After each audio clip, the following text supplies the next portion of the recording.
Hey besties, I'm McKinley. I'm Danielle, and welcome back to Dash of Pink. We are so excited to be back at recording. Oh yeah. This is our third episode this weekend. Yeah. So we've been chit-chatting a lot. Oh yeah, lots of talking. However, we went and looked at a studio to see if we could rent a new space. So this might be switching up a little bit. This might be changed. We might have like multiple different looks. Don't worry, we're keeping the pink. Oh lots and lots of pink. More pink than this. Can it get any more pink than You this? guys are gonna like punched in the face with pink every time you Bam! Bah! Pink! Spider-Man. Neymar, this is for you. Spidey! Baby Darth Vader. I don't get to see the family very often, so when you do, the little family jokes come in. Right. All of the little inside jokes are my favorite. Yes. So I will say, I was not supposed to be wearing workout shorts today. We specifically decided... Is that gonna be the word today? We specifically decided that we wanted pink, to film in. I sent shorts that I love to Danielle's house. They showed up at my house yesterday instead of Danielle's house. Which they said they weren't going to get to her house till Monday. It's Saturday. So I sent them to her house because it was going to be there faster and obviously I was down here. And then they just showed up on my porch, not hers. And I'm like, wait, what? So weird. I'm in sweats and a little fancy vest. It's fine. We'll have more pink clothes next time. We'll have a full closet of all pink. I love it. Do you have any updates for us? Anything new? Anything new? How's Hayden sleeping? Great, but I'm tired. Me too. Me too. She slept great until like 6. And then I was like, come and snuggle me. And then she was like wide open, grunting because she wanted like attention instead of like, wake up, play with me. No, just sleep a little longer. I know, it's like you want them to snuggle on you and just be calm, and they want to snuggle and like, give me your attention. I want all the focus on me right now. And that's the thing is she can sense when we have things going on. Like when we have like a doctor's appointment in the morning, she won't sleep. But when we have absolutely nothing going on, she sleeps beautifully. She sleeps until like noon. She doesn't want to get like... Could not be my kids. My kids are up at the butt crack of dawn every day. Oh my gosh. Today she's like, Piper got up at 5. 5. Yes. However, Nixon and Rayla slept till 8. And that was a huge win. Because usually Nix is like never past 6:45. Ever. Did he listen to you and say, roll over and try to go back to sleep? He did. He did? He did. So last night we told him, because he was so tired. My kids, whenever they play in the water, get sunburned like right here. Oh, so sunburned. And they refuse sunscreen. They were so red.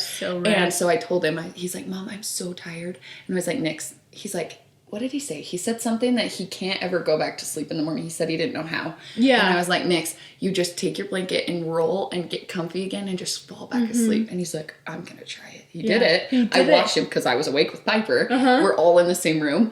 And he rolled over and he kind of just like nuzzled in. That's and like 3 minutes later, he was like... That is so cute. I can just see him like with his bright red cheeks right now. They're so cute. I know sunburns aren't great and they suck, but your kids look so cute with the bright red cheeks and the bright red nose. Yes. Oh, the Rudolph nose. I gave it to him. It's so cute. Their little button noses that are bright red. I love it. They're so cute. Anyways, so we today are going to be talking about why marriage and family / settling down isn't as scary as the world makes it out to be. Because that was such a scary thing, getting married. Was it? All the things people would tell me.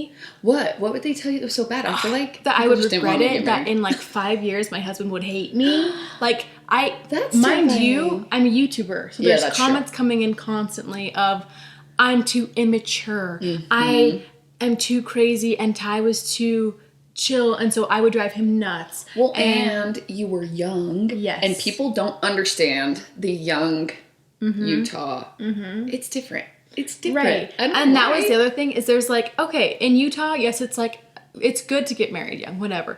But there's a difference between the culture that people thought I was, like, in my opinion, I was like, I'm just getting married because I know we're going to get married, so there's no reason in waiting. But people were like, you're getting married because you want to have sex. You want to have a baby, like, right away. You want to, like, all of these things. Like, maybe I just like my spouse and I want to be with he's your person. Yeah, I just, like, what's the point in waiting, you know? Well, that's the hard part is, especially with Utah. They get married to have sex. Yeah. When in reality, that wasn't your main goal. Nope. You were going to marry Ty whether you had sex then or after you got married. It was just what it was. Yeah. We were basically living together at that point. Yeah. The only reason why we weren't is because his parents were like, no, you have to be home. So he was at my house from 5 a.m. till midnight. That's crazy. 5 a.m. to Why midnight. the crap were you guys up at 5 a.m.? He'd go to the gym. So he would wake up at 5 a.m. and come and see me and hang out for like a little bit, like literally just come and cuddle me because both of our love languages are physical touch. So that was like super important to start our day off with that. Yeah. And then he would go to the gym for like an hour or two and then come back and fall asleep with me until I was ready to get up. And then it was literally like, because I would get ready for bed. He was at my house at midnight. I would get ready for bed with him there, like all of these things. Yeah. And then he would leave. I'd say goodnight and go to sleep. That's so I literally only wasn't with him when I was asleep, and then I'd wake up and he was there. That's so nice. Well, we're going to be talking about that and why our culture doesn't celebrate or like know how to celebrate people wanting to settle down. Like that whole thing, like people, why couldn't people have just been like, that's what you want? I'm so happy for you. Right. Great. And there were, but there were a lot more. Sometimes the negative voices are just a little bit louder. Mm-hmm. Mm-hmm. So we're going to chat a little bit about that. But we do know that our experience isn't everyone's experience. Nope. Some people don't want a family. Some people don't want to settle down and get married. But we want to tell you why it wasn't, or if it was scary, like how we kind of battled that. Exactly. And kind of what that looked like for us. Yeah. What were you taught about marriage and family growing up that shaped your view and how you wanted to actually settle down in the family that you wanted? My family went through a lot of growth just in the past, I want to say even 5 years. My parents' relationship went through a lot of growth. My parents have been through a lot together. And so watching them, I not even like taught, but like I learned you're with someone for the long haul. Just because you have a fight, just because you have a week where maybe you don't like each other, you work that out. And so my view on marriage and family was you don't back out of it. Yeah. Backing out is not an option. You get married to someone who you can look at and say confidently, when it's hard, I'm going to be able to stick it out with them. Yeah. That was my view, is this person is going to be my person even when it's too hard. But a lot of people enter not even marriages, but relationships that's like, I can get out at the first sign of anything. Yeah. I think if you want to put your full foot forward, you can, if it's obviously so hard and things aren't communicating and you're not working out, but you can get through anything with communication. Right. And that was things. And that was my thing, is like, this is not for everyone. This was my view, because I knew how I was internally. The second I was in a relationship and I even considered breaking up with them, I knew it was over. That's good. Because that's, in my opinion, my kind of relationships were, you're in for the long haul. Like, I need to be able to see a future with this person that's never going to end, right? And so with Ty, I've never once considered breaking up with him. Which is so healthy. Yeah. There was Does he ever make you mad, though? He makes me mad. Duh. Yeah. But there was actually one time he tried to break up with me. How did that go? Not good. I think I actually threatened to, like, lock him away. You're stuck. No, because it wasn't bad. Because he was like, what if I go do he got invited to go do summer sales, like every teenage boy does.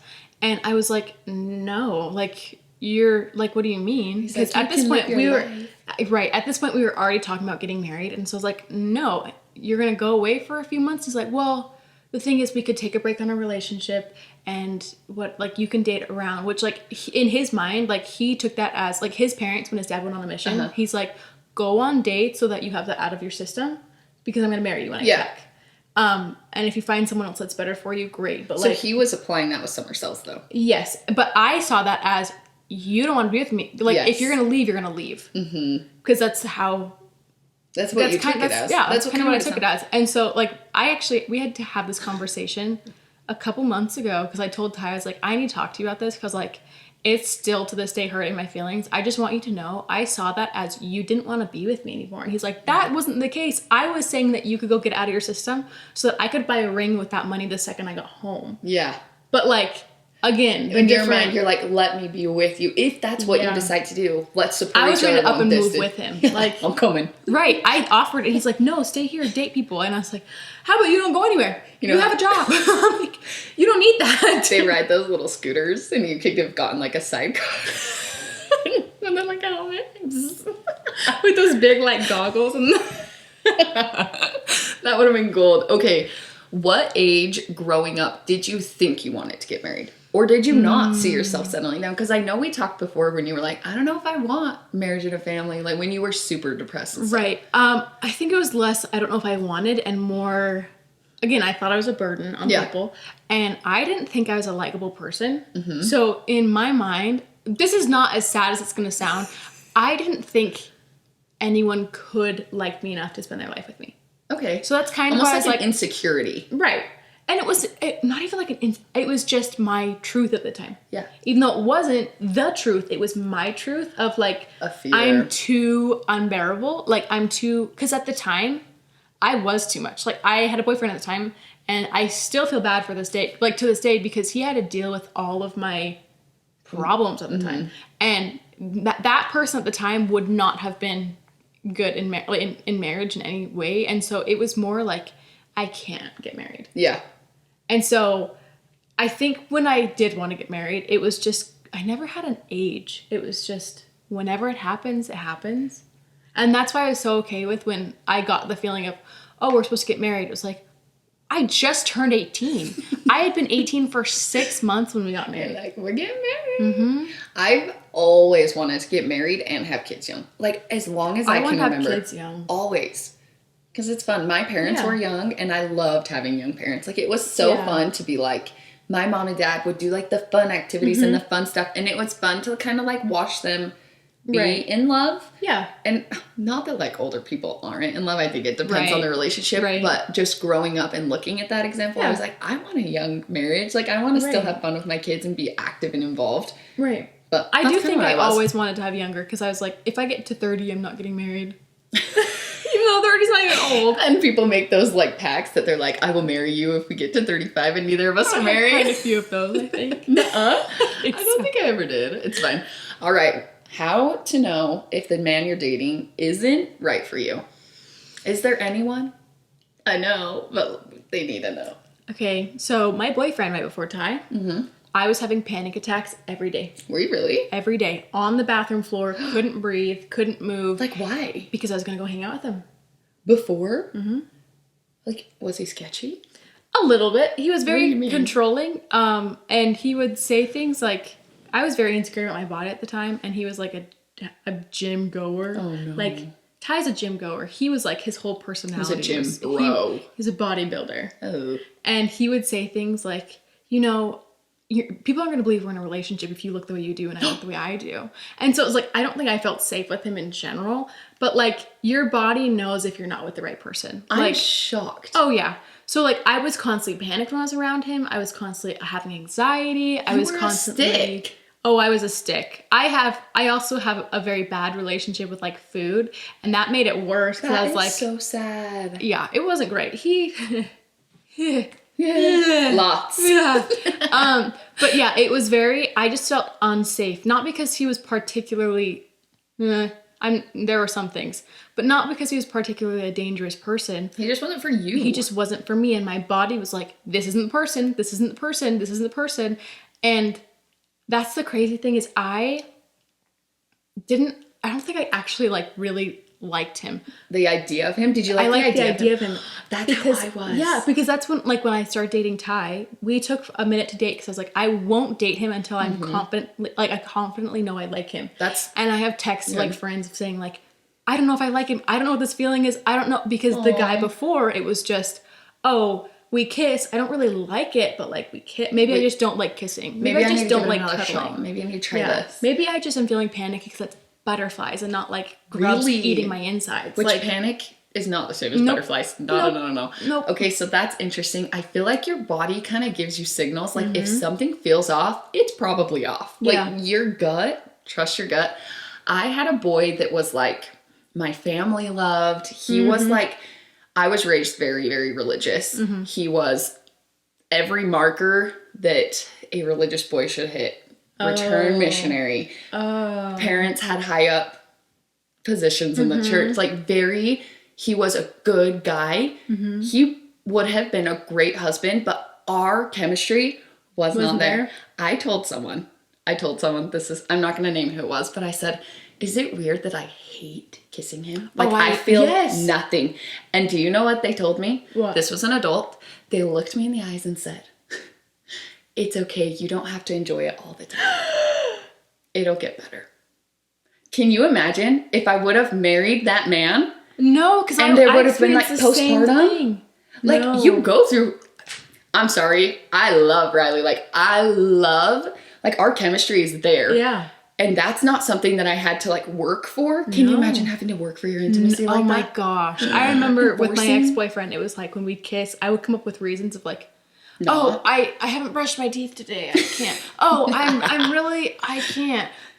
Ew, I don't feel good. I don't feel, oh no. Or, oh, look over there. Look That's look at so the pretty sad. view. It is. And I thought that was normal. And that's when like Ty kissed me for the first time. I was like, and it's like butterflies and you're like, ooh. I literally, when Ty kissed me the first time, I literally looked him in the eye and said, finally. Or maybe, I think I said, it took you like long enough. Right. I was like, it took you long enough. And he's like, okay. And then he's like, want to do it again? Right. So that's the thing is I was shocked. And in that moment, I was like, oh, you're right. He does check all the boxes. Like, this guy was on trying paper. To convince yourself. Yes, it was perfect. But I didn't feel love towards him, actually. He was just a good match. Like, culturally. Kind of thing. I don't even know. Does that make sense? No, it does. Because, like, again, with my ex-boyfriend, I think we said I love you. Yeah. And I felt nothing. I feel so bad, but I just thought that's how it was. He told me that he loved me and I couldn't say it back. Because I didn't want to just say it back. I'm not going to say it, so I just... I just said it back because I was like, this is what you do now. Yeah. And I'm sure, I hope he's doing so well. It just didn't work. And it wouldn't have. I don't know. That just wasn't my thing. So, how did you know that Ty was the one? Like, what was a moment you were like, he's the one? I don't know if I have a specific moment, but like I was saying earlier with my body freaking out, like the moment I realized I was safe and I had no doubt in my mind that like I felt safe and I felt myself piecing itself together bit by bit and healing. Yeah. Just by being in the same room as him. That's so healing. It was so... And the thing was, we weren't even dating at the time. We were just friends. And I was like, I started feeling that like, I want to be around him all the time. Almost like a calm energy. So yeah, when I started, Riley and I's story is kind of like all over the place, but I had moved back from Hawaii and I was supposed to be going to work. And instead I would go hang out with Riley. And I was not sleeping very well because I was having so much anxiety. I would go to his house and literally just lay in the room and sleep in the room while he was like doing his homework or I think it was during the summer. I don't know what the crap he was doing, but I was just out sleeping and it was the best sleep that I would ever have. And then I would just wake up and go. And I'm like, I was just so comfortable to actually let my mind settle and sleep, and I could tell him everything. Yes. That was one thing with my ex-boyfriend versus Ty. There was one time where I was trying to pretend I was asleep on his chest. I was like, just go to sleep, just go to sleep, just go to sleep, just go to sleep. I'm so tired, just go to sleep. I couldn't. But he was like, oh, she's asleep. Great. Good for me, whatever. But then I remember there was one day where me and Ty were watching a movie or something, and I passed out. And I woke up and I was like, he had his arm around me. He was holding on to me. I was asleep, and I was like, whoa. You just felt like protected and calm. I felt present and calm and there was no panic, and it was just like, oh, I fell asleep. Because at the time I was struggling to sleep at night too. Yes. I would sleep like maybe an hour at night. I would Ty would check his phone and I would text him like 3 o'clock in the morning and be like, I love you, like whatever.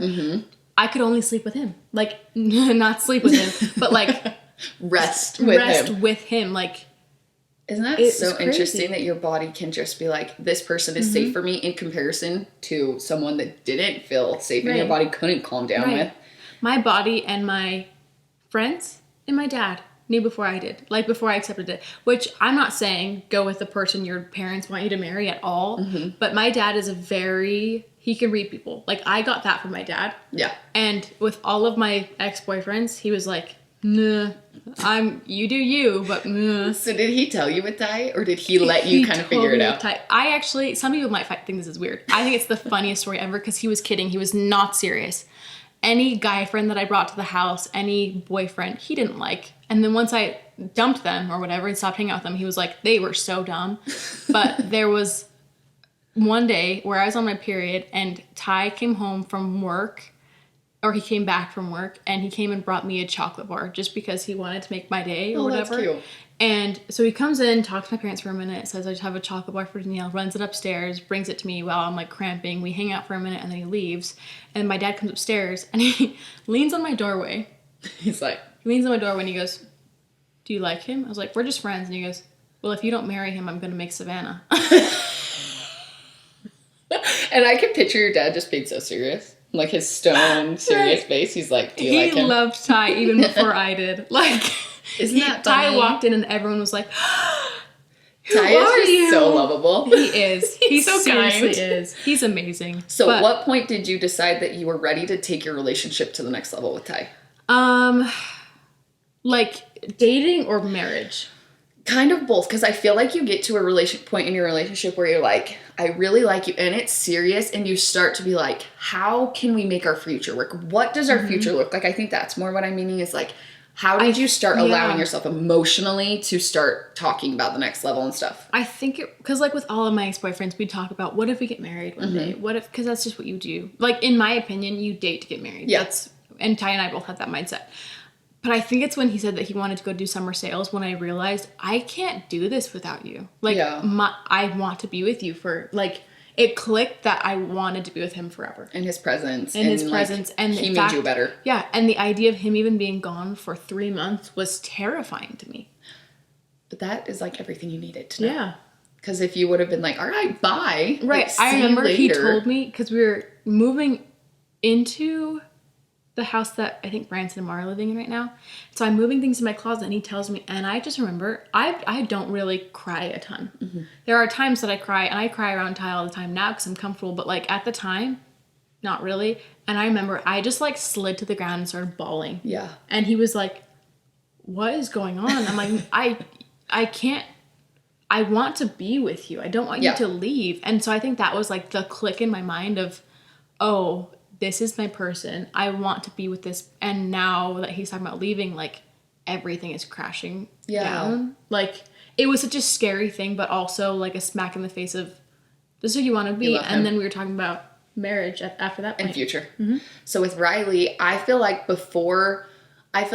I started realizing how much I loved and needed him in my life because number one, I was living in Hawaii and we were kind of talking off and on. Mm-hmm. I was overseas. I moved to Hawaii at 17 because I was a year young in school. Oh. I knew absolutely no one. Mm-hmm. And Riley and I were dating kind of off and on because he was still in school. And I was like, I don't want you to like miss out on those experiences. Right. So I was the mean one. I was sorry. But we would FaceTime for, I kid you not, 8 hours a day. We would FaceTime. I would literally fall asleep. I would just be doing my homework, talking with my roommates, like literally just like taking him around campus. And we would not even be speaking half of the time. He was doing his own thing, but just him being there was like, okay. And when I was able to tell him things that like I would never tell anyone, just kind of like the deep secrets in your soul, like just your thoughts that are your thoughts that you're actually sharing.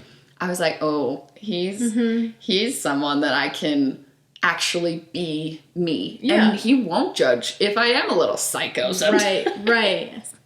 I don't know. That was one thing. So let's talk red flags, green flags. What are the biggest red flags in your opinion? The biggest red flags or the biggest red flags that I experienced? Maybe that you experienced first and then we can kind of talk about like some other ones. Okay. Oh no. Have you ever been love bombed? Yeah. That's a lot. So I think one big red flag for me, which don't attack me, but until I explain, okay? No. Mama's boy. And by mama's boy, I mean, little example, would come home from the gym. I'm scared. Okay? Come home from the gym. I'm so scared. Tell his mommy, walk in, hey mommy, that he was going to go take a nappy. A nappy, okay? Hey mommy, I'm going to go take a nappy? A nap, and then would expect to come out of his room after his 3-hour nap to have a sandwich made for him by his mother. You're lying. Expected. How old? 17. Okay, listen. Moms, you are also doing a disservice to your sons at this point. Yes. It is okay to love them and it is okay to make it. But at some point, when your son is 17 years old, expecting a Sammy? A Sammy from your mommy. A Sammy? After your nappy. Was it turkey and cheese or peanut butter and jelly? Please don't say peanut butter and jelly. A grilled cheese. Oh, that might be a little worse. Side note. There are grilled cheeses at Costco that you like pop them in the microwave and then the toaster. They have 11 grams of protein and they are so good. They're so good. Me and Rayla are obsessed. I think I need those. I'll send you a picture.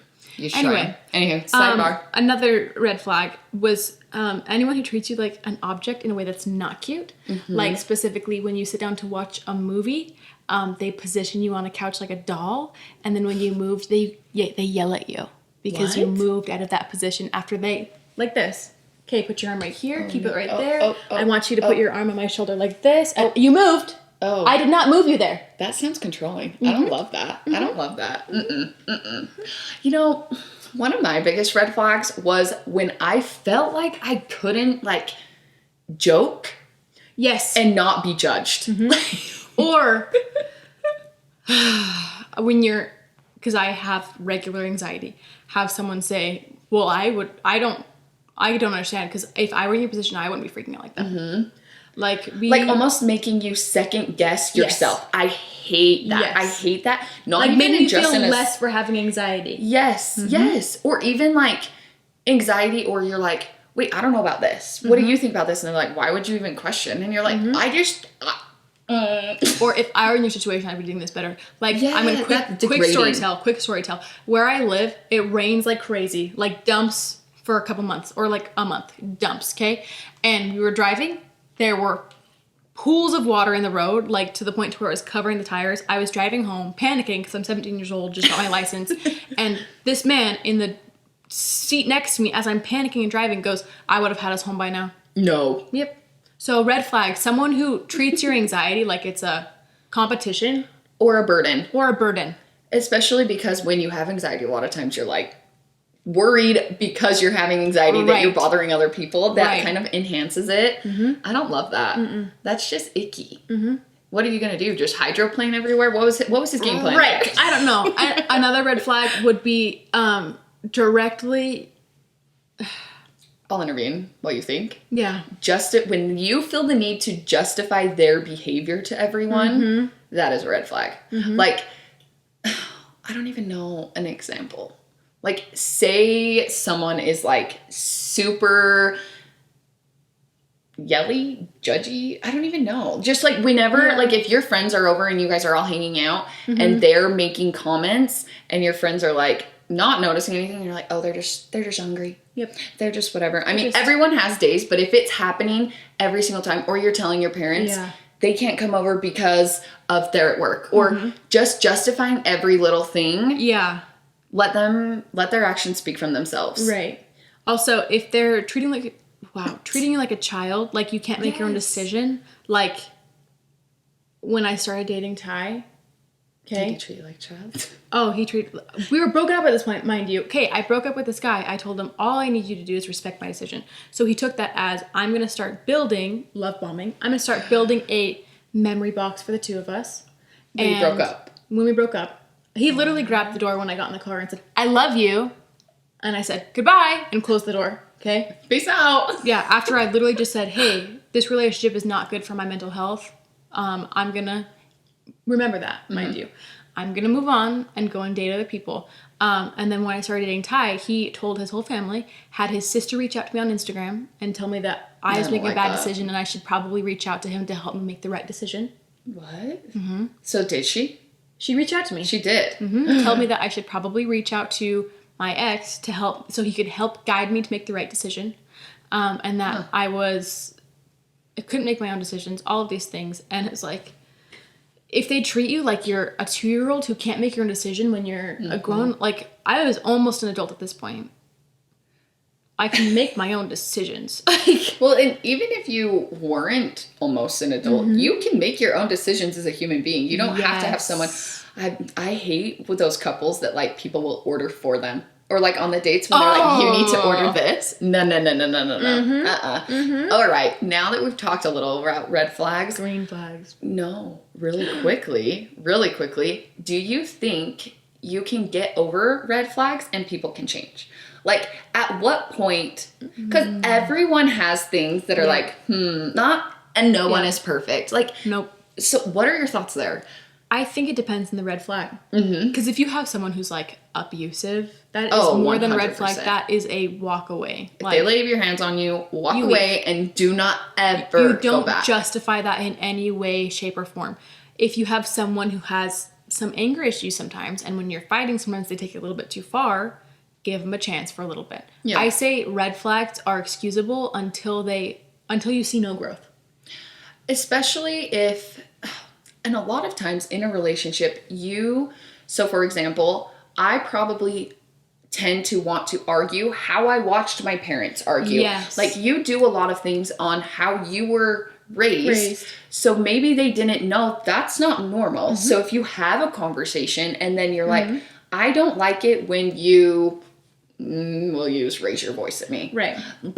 Or I don't like it when you turn around and walk out of the room when I'm speaking to you, kind of a thing. Right. And then they get the opportunity to be like, I won't do that again. If they realize and change, that's a different story than being like, but that's just how I handle things. Right. So, like, in my opinion, red flags are excusable until there's no growth. Because also, here's the other thing. If you don't say anything to your spouse of, hey, that's a red flag. Yes. Don't do that. That's on you too. That's on you too. I'm not saying everything. Again, I'm not saying every little bit of everything. But, like, again, if it's an argument and they say something that's like, whoa, that's not okay. Like in the car thing, I told the guy, I was like, do not talk to me like that. Yeah. And he continued to. And so it's like, there's a difference between you can see active growth in the red flag and you can see they're trying to work out of it versus it's fine. It's fine. I'm right. It's Deal fine. with You're it. just a woman. You're just like emotional, so it's fine. Oh, I hate that. She's on her period. Okay, green flags. What are some things that might not be like flashy or like cute or whatever that you're like, ooh, that's actually a green flag? Honestly, the little thoughtful things. Little thoughtful things. And when they give you a space to be upset at them. Yes. When they give you a space to be like, okay, you're upset with me. Without flipping it. Be upset at me, whatever you need. Let's talk when you're done. Yes. Give it a minute. Obviously, don't get out of hand with it. No way. But when they can let you feel the emotions you need to feel, and or even if you're just having a really hard day and need to be sad, and they're not going to be grumpy with you because you're upset. Right. Not that you have to be upset all the time. Right. I don't know. A green flag for me, because I get very overwhelmed and overstimulated very easy. Yeah. Very easy. Like, an immediate green flag is, even when they know they can't do anything, what can I do? Yes. Just offering that. Even when it's, I don't know, there's nothing you can do. The offer of what can I do, they see the vulnerability, they see that, and they're trying to offer their own vulnerability and help you. Yeah. Like, that's a huge green flag. Because there's other people who would just say, I'm sorry. Which is helpful, but like... guiding you through it. It's not like a green flag of what can I do? A green flag that kind of came to my mind is being able to have hard conversations without them, number one, shutting down, and two, turning into an argument or a disagreement. Right. If you don't agree. Because hard conversations don't have to be loud. No. Hard conversations don't have to, sometimes they're uncomfy because you have different views, but if they can have a conversation and you can have a completely different thought than me, and we can speak about it and keep moving on, that is a huge green flag. Right. Huge. And kind of playing off of that, but being able to sit and listen when you say, you hurt my feelings and I need to talk about it. Oh, for sure. Of saying, okay, tell me what I did. And not getting mad about it. And not like turning into this whole thing of saying, okay, I did hurt your feelings. I unintentionally did that. And 2 words. Let's move on. I'm sorry. I'm sorry. If a man cannot say sorry ever or period, that is a huge red flag. Another green flag is celebrating your wins. Not like the big ones, like the small ones. Like little things like Riley was like, I'm so proud of you for filming more podcasts today. Like those little things that kind of like confidence boost. Just like, hey, I noticed one time I cleaned the whole house all in one day and it was like spick and span. He was like, hey, the house looks so good today. And I was like, thank you. Hey. Why, thank you. You're like, and that's how you start intimacy. Yeah. That Take right notes, there. please, right there. One big green flag for me is when there is a fight, when there is an argument, and you get down to like, okay, we talked about our emotions and feelings. We came up with a solution. Now let's move on. Shut off like the bad. So you're not both like stewing in it and move on. And they can be like, okay, let's move on. Like, meet you in the middle of, like, we talked about everything. Maybe there are still some upset things, but maybe that's because I'm hanging on to it. Oh, for sure. Well, and you don't have to always come to a resolution. No. That doesn't mean that you have to be happy-go-lucky all the time, but you just don't always have to be in a state of contention and arguing. We had a talk, so now I have to wait for like 2 hours and like stew in it and be grumpy. It's like, no, okay, I'm allowed to say, you hurt my feelings, this is what happened, and you're allowed to say, well, you hurt my feelings, this is what happened. We now come to an understanding, both apologize. We're still kind of hurt about it, but that has to heal, and you can't heal without moving forward together. So one other thing is like something that I didn't realize was such a huge deal in relationships until I met Riley was I needed someone to show me love in the way that I wanted to have love, not necessarily like how they thought they needed to love me, which I think is even tricky now for me. Sometimes I'm like, ooh, this is how I usually show love and how I want to receive it. So that's what I like tend to do more. I love giving gifts. Like I love that type of a thing.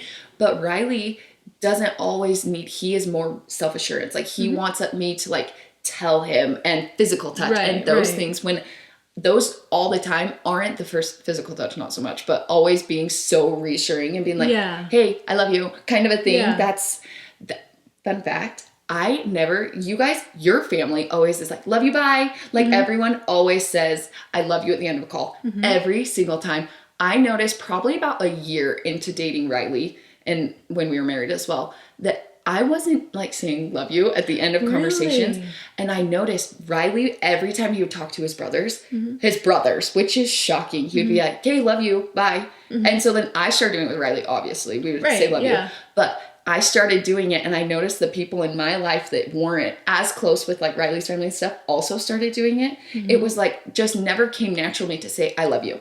Really? Which is so funny. Because now I say it all the time. Yeah, that's something that like me and Ty talked about forever and ever ago. We're like, we're kind of okay with the only overused thing in our house to be I love you. Oh, 100%. Like, we want our kids to, because that's the thing is, my go-to is just, oh, I love you. Like, if we're having a conversation, that will come out of my mouth before I even try to, because we say it so much. And it's like, if we're just sitting in silence, it's like, I love you. Love you. Like, hey, love you. It's just so overused, but not in a bad way, that I'm like, same. If those were our baby's first words, I would that would cry. be so cute. That would be so cute. I want my kids to know that mom and dad love each other so much. Like, do not doubt that at all. I want my kids to be like nasty. Mom and dad, they love each other. They're all over each other, because it's so healthy. Like, for your kids to see that. Yes. And I want my kids to be able to say, I love you too. Whoever they actually love. Not saying that that has to be thrown around to everyone. And that your kids have to tell family members that maybe they don't see all the time, not all the time. But I do think it's important for people to say, hey, I love you. I'm like, you're important to me. Right. Kind of thing. Yeah. So how much do you, or did you, I guess, take into consideration outside views on your relationship? I've always kind of been a, you don't like it, watch me do it type person. Like, I'm a little bit, like, I'm a brat a little bit. So people would be like, you shouldn't be getting married early. You shouldn't be doing these things. And I was like, you're fueling the fire. Watch me. Like, scratch the back. I know. I'm like, you see this rock on my hand? Watch me. Like, I'm going to go buy a wedding dress at 18 years old. I obviously didn't do it for those reasonings. But like, as soon as someone was like, do you think it's a little early? I'm like, do you think it's a little early? You're more so saying that didn't affect you. It didn't affect as much as, so you were able to kind of like tune it out a little bit. I'm a little bit of a people pleaser. I am not. There are some times where I am. I have been training myself for literally 7 or 8 years to not be so people pleasing and to live the life that I wanted. Because for a while I did. Like, that's what I was doing, is I was dating the people that I thought I should have been dating. With Riley, I wanted to date him, and it wasn't until I said, you know what, this is what I want. I threw literally everything on the line for him, because that is what I wanted. Like, I wanted him. And when I decided that, yes, it changed my whole world. And we've been picking up pieces, and things are so different. But I knew that that's what I wanted. It was so scary. But I had to get to that point where I was like, I'm okay. Even if he doesn't want to take me back because of our story, I'm okay with making that decision, making that leap, and not ending up with him, but at least I tried and gave it my whole effort. Yeah. That's kind of where I stand with that. Yeah. See, I'm a little bit fiery in some ways. So when people say, don't do something, I'm like, what, this? Or like... Yeah, I feel I've leaned into that a little bit more since I've been trying to get out of my... a little more fiery, a little spicy, McKinley. I love that. So what about like overthinking when it comes to settling down? Did you ever, when you and Ty were starting to like talk about marriage, were you like, I don't know about this? Or like, are you sure? Like almost questioning the relationship, not in a negative way, but in a like, holy cow, this is huge. Because getting married and settling down is a big commitment. Like you said, this is life. Like this is my partner. Mm-hmm. Well, what that was... Thoughts? I don't know if I specifically, there were some times where like, okay, I talked with all of my ex-boyfriends about getting married. What's different? And it's hard to identify those feelings and emotions when you've never felt them before. Yeah. Like, because you don't know, like, is this going to turn into the same feeling that I had before with my exes? One thing that was big for me was I sat and wondered, does Ty feel the same that I do? Or is he just saying this? Is this just like a... Which, like, I didn't really believe that. I think everyone goes through that. Yeah. Like, is this just my head kind of a thing? Because the thing is, with girls, it's more open. Like, we talk about it all the time. We do. But men, like, they can feel that way. But it's not, like, manifesting in the same kind of way. Yes. And it's like, that's why you feel so special when you have, like, a friend tell you, oh, he was telling me that, like, he loves you so much. Or he was saying this about you. And it's like... Oh, he does feel that way, you know? Yeah, kind of like a little reassuring almost. Right. So I feel like there were some, but also there were a lot of just like, ugh, like, not anxiety, but like also anxiety, because I feel like you can't have growth without anxiety, right? Oh, for sure. Like when we growth figured out, comfy. like when we figured out, like we both got the feeling, oh, we're supposed to get married in 3 months. We both sat in Ty's truck, because it was crazy. That day, we were like, okay, what if we got married before Christmas? And he's like, no. And I was like, no. And then we both at the same time got hit with a, hey, so that wasn't like a suggestion. That's what's going to happen. You need to and get we married. both sat in his truck on the way home from the gas station. And just the whole time we sat, it was almost like a comedy show. It was like the whole time, oh crap. Oh crap. Oh, we're doing this. Oh no. Oh crap. Oh crap. Like back and forth. Like we have 3 months. How are we going to do this? But almost exciting. It was exciting, but it was so nerve wracking. Yes. It was like, we just got hit with a, you're supposed to get married, and we were both like, what if that's too early? What if we don't have time? What if like all of these different what ifs of just like, I don't know. I feel like there's so many what ifs and you can't even. There's always going to be what ifs. In any situation, going into the unknown is scary and it's uncomfy. Yeah. But it shouldn't be like fearful scary as much as it is like, ooh. Again, butterflies versus maggots. Yeah, I like that. Butterflies Title versus of the maggots. episode. Butterflies versus maggots. Okay, if you had to tell your younger self or even younger sisters, because we have younger sisters, to like what to look for in a partner or like when to settle down, what would be 2 things or 1? First off, I don't know if this is what to look for in a partner or whatever, but just hold off as long as you can. And by that, I mean, like, don't rush into things. Like, me and Ty waited to say I love you until we accidentally said it to each other like 3 times. Riley and I did that too. I said really? it first. Yes. Yeah, we accidentally said it like a couple times. And I was like, what did you say? And he's like, I said... We literally said, I love you. Before we actually said, I love you, because it wasn't full send We yet. said Illy. I texted him and I was just like texting and I said Illy. And then he was like, what? And then he called me and he's like, I actually really wanted to tell you. And then like full blown sending. And that's so cute. No, we said I love you for like 2 weeks before we actually were like, hey, I love you. I'm going to actually say it. So I would tell my sisters, just hold off like until you literally are bursting at the seams, because you need to know. Like you, that's the things everyone's like, how do you know? How will you know? How will you know? You know. And I know that's the most frustrating thing to hear, but if you haven't felt that yet, you're not with that person. And that's why you need to be patient, because you will know, even because when you get married, there are other things to think about that do seem scary. Like, where are we going to live? Where are we going to get married? Those types of things. Like, what's that going to look like? But knowing that you want to be with that person doesn't feel scary. Right. That's more what shouldn't be scary, is doing life with them. Yeah. So I guess like the biggest thing I would tell my youngest self is like, don't overthink it. You will know, and stop pushing it with everything else. Just let it happen. Stop pushing things. Mine would be trust your gut and your intuition, because deep down, you know. You know. Like, you know. That's just, it is what it is. So was there ever a moment in time that you felt you did start settling down too young? Because you were 18. We talk about this a lot, but we were young, both of us. Right. I don't ever think there's a time where I felt like we were settling down because I've always, my parents will even say this, I've always been like 2 years older mentally in my own head than I was actually. So I went to beauty school, so college at 16 years old. Yeah. I dropped out, also graduated from high school at 16. Like 2 steps ahead of the game. Oh, right. I was always like, I wanted to be ahead, you know? And so when we started talking about marriage, I never really worried about it. That's so nice. Yeah. I didn't worry about it because my parents had gotten young.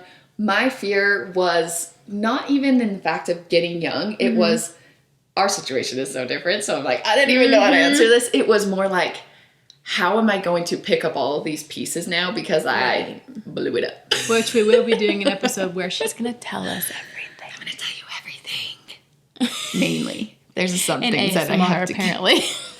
That sounded like a chipmunk. Okay, a lot of people have fear around the honeymoon phase ending. It will end, but it doesn't go away completely. Right. Let's talk about it. In my opinion, the honeymoon phase is It's almost like the giggly, like, immaturity of a relationship. Right. All of a sudden a switch flips and you still have fun and you still, like, want to jump their bones. You love them, but you're mature enough to be like, there's not a time and a place, but like, in my opinion, the honeymoon phase goes away when you discover depth in your relationship. Yes. And that's not a bad thing, but it's just because the honeymoon phase is like at the top of this like little, I don't know, hill, and then you go down and there's a huge valley of like everything in the relationship, and there's so much to be, like there's so much to explore, and there's so much happiness, and so it's like you can't have that like giggly little whatever, because it's like there are so many times in your life where you have giggly times, but there's also so many other things. There's depth. So in my opinion, the honeymoon phase is like the tip of the iceberg. And when the honeymoon phase goes away, you get everything. You get the joy, you get the depth, you get the sadness, you get everything, because in my opinion, you can't, not in my opinion, no, this is life. You can't be happy if you haven't experienced sad.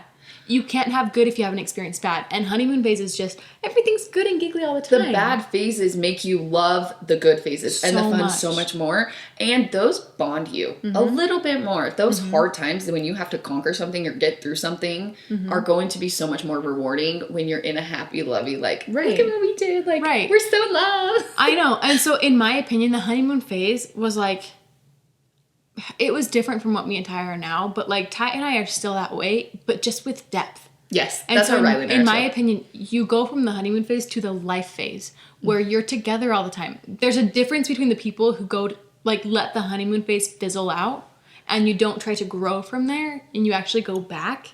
The thing is, you still have to work to have that fun and that like fun, that giggle, that lightness. And going out of that is not saying it's going away. Again, you're getting depth to it. You're getting more.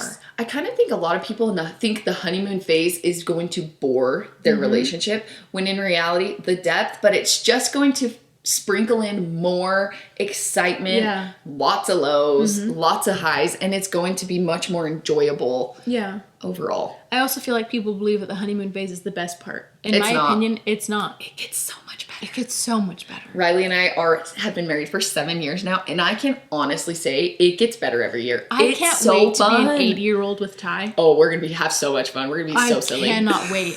I'm so excited to have that many years under our belt and be like, the honeymoon phase? No. Try the old saggy skin phase. Like, I'm so excited.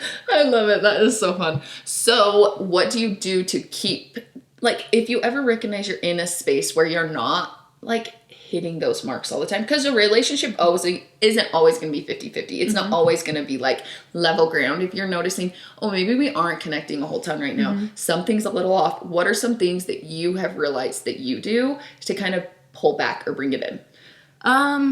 For me, it's, like, dating. Going back to something you do. Like, surprise them with something. Like, have a little fun. Get a babysitter. Go on a stinking date night so that you can date your husband again. Right. One of the big things for me and Ty, we shower together. We try to shower together every day, right? And it's like we talk and we do all these things, but also if like I need him to hand me a bottle of shampoo, I owe him a kiss. Yeah. And so if he grabs me a bottle of shampoo, he won't give it to me until he kisses me. Or if yeah, right. If we're like in the shower at my parents' house, when we're showering, there's just one shower head. At home, for those of you who don't know, I'm at my parents' house right now because we had to get our bathroom ripped out. We're not just hanging out and showering at my parents' house. Anyway. I didn't even think about that. But like when we're at my parents' house showering. We go to my parents' house just to right. We have some things to take care of. But like our shower head at home, we have 2. And so that's like, I have a bar of soap that I wash my face with. I know that sounds gross.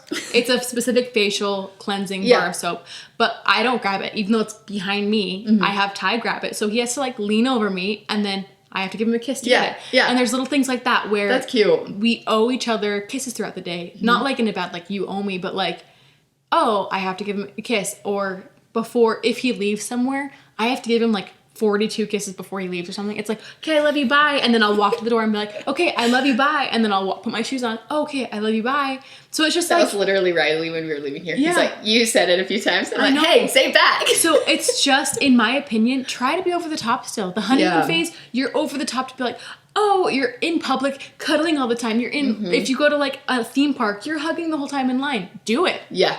Don't stop being gross. I love it. Keep it alive. Yeah. So this is kind of funny. I love a good massage. So I ordered one of those massage pillows that you like put your head on, and we ordered massage oil, and we take turns giving each other massages. Wait, just because even like if you had a hard day, you want a massage. Like you just want to relax, and it just kind of, obviously you're vulnerable when you're getting massage because you have to relax. It's just kind of a reset because we're both calm sometimes. Sometimes we talk through it. Sometimes it sparks stuff, but it's just a way to connect that isn't necessarily sexual or silly, but it can be serious, calming, and then most of the times we have very deep conversations after. And it's so fun to be like, hey, I told Riley the other day, I was like, I've had a really long day. Will you give me a massage? And he's like, yeah, sure. And then it changed our whole night around. I might actually spiral off of that a little bit. Ty loves giving me massages. I know that sounds like he loves, but like that's one thing we'll do is skin to skin contact. We'll constantly say, I know this sounds weird. We're like, I love your skin. Because if you think about like having a baby, skin to skin is so important with that baby. So why not with your spouse? So like if we're having days where it's like, I haven't been with you enough, it's like, okay, we're sleeping in just our underwear tonight. So we can have that skin to skin all night so that we can have that. And it's like when we're in the shower, we'll hug just for minutes and minutes and minutes. It's like you have that skin to skin that's so important. And it's like sometimes when I just need physical touch, like yes, you can touch their shoulder with clothes on, but like if he has a short sleeve shirt, I will specifically try to touch his arm where that skin is, because it's you different. Get more contact, I feel. It's a little bit more connecting. The same way that they suggest the newborn to lay skin to skin for chest. That. They do it with the mom. Why would that go away? Oh, for sure. So Riley and I have been doing this new thing. Sometimes you get in a phase later on in marriage when it's like, hey, love you, just a quick kiss. So we've been doing this thing. We call it the two-tongue. You have to kiss, at least make your tongue in twice. Wait, I love that. Because then it like prolongs it. It's not like, love you. It's a little bit more passionate. Does it have to be two? No, but just be a little bit more intentional. Connect a little bit. Try to make out with them once a day. Just try. Like, it's not hard. It's connecting. Or even, isn't there like a 7-second, it might be 12-second hug. Some amount of time that you have to seconds. Hug. Oh, I was off. 7-second hug, yes, but 30 seconds is like, apparently it helps build trust or something. And like the dopamine. There's something about like connecting for some amount of time that releases dopamine. We are not doctors. We don't know these. No. How do you plan on, I kind of already talked about this, but were you taught that arguing in a relationship was bad or wrong? No.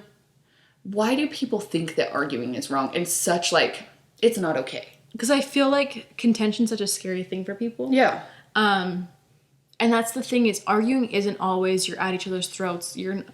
I would hope it's rarely that. Yeah. But arguing can be, hey, this is not okay and we need to talk about it.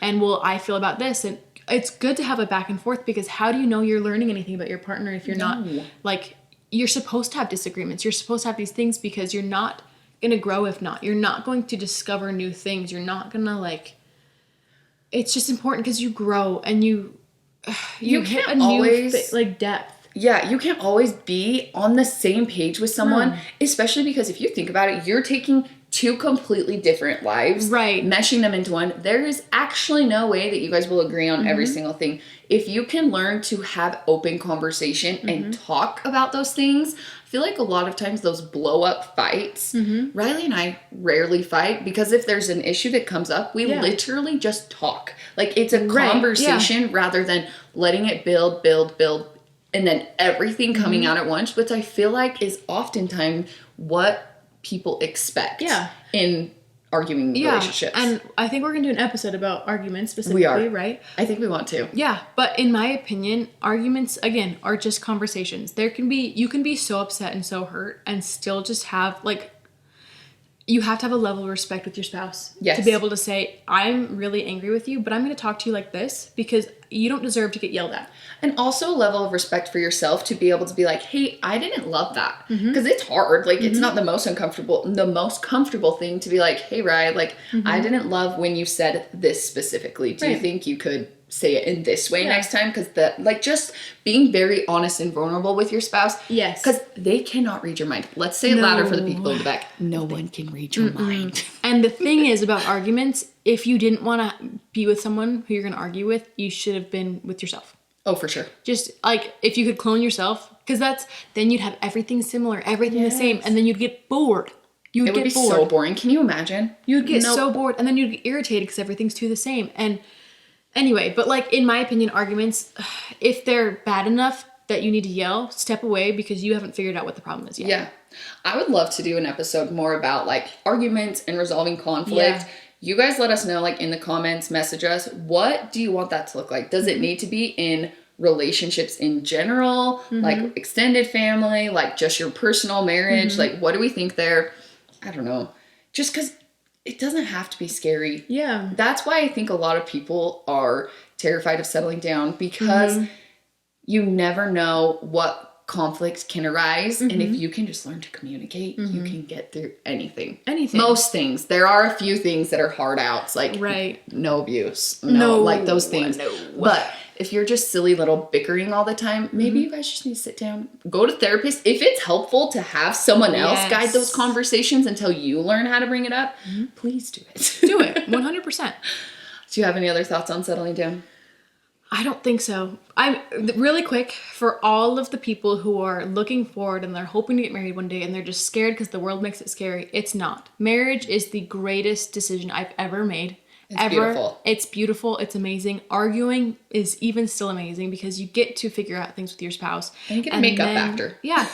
Yeah. And it's good to be able to just look back at things and say, remember when we thought this was such a problem? And then now we can just deal with things so easy. You always laugh about that too, when you're like, that was such a big deal. And you're like, we were literally talking about that yesterday. But the fact that you get to learn and grow with this person that you love more than anything and spend your entire life with, and that's such a beautiful thing. And that you get the opportunity to argue and you get the opportunity to like make up and make things better and learn and grow and be vulnerable. Like, that's such a beautiful thing. And yes, it can be scary to look forward to, but it's not what the world tells you. If you find the right person and your person, it makes living life easier. It makes it beautiful. It's so fun to be able to make memories and create. And we have now 3 kids together. We were actually talking about that. We're like, we combined our DNA and made 3 other humans. Like, it's so beautiful, the life that you can create. Yeah. Trust your gut. Like, know what you're getting yourself into. Obviously, don't rush into a relationship. Of course. But it's not scary. Like, you can do it. And if it doesn't end up working out, it's not a bad thing to say, you know what, this isn't a relationship for me. Yeah, and move on and find that person that is your person, because there is someone out there and you just gotta look. 1000%. And be patient. Because they're out there for you. I don't know. Do you guys want more talks about marriage, life? What do you want to hear? Let us know. You let us know. But we wanted to let you know that we love you. You guys are amazing for being here. You can find us on all podcasting things. You know our Instagram at Dash of Pink Podcast and TikTok. And never forget, you are worth it. Love you. Bye.